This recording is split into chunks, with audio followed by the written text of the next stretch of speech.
好，我叫黃奕彤，我今日嚟分享三隻小豬嘅故事。從前呢，就有三隻小豬，佢哋慢慢咁長大晒咯。跟住媽媽爸爸就話要起實淨屋，唔好偷步，唔好偷懶，佢哋就出發咯。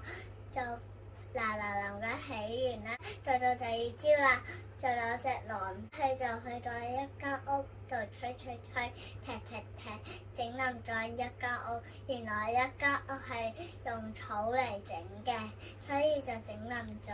跟住阿一又去到二間屋度，隻狼又跟住去，又吹，踢，整冧咗。原來二間屋係用木嚟整嘅，所以就整冧咗。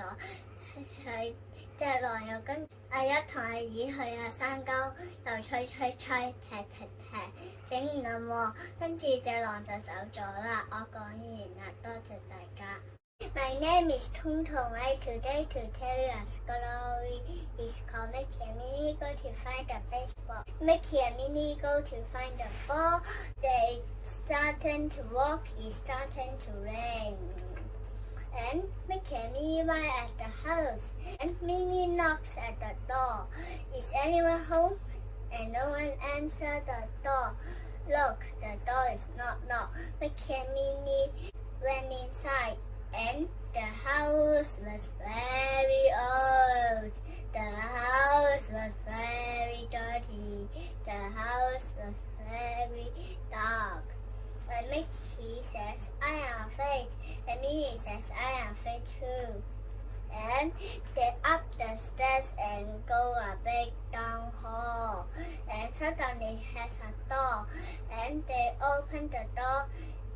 Here comes the ball. Mickey and Minnie run down the stairs and out the door. Chip and Dale was pushed the ball out. The end.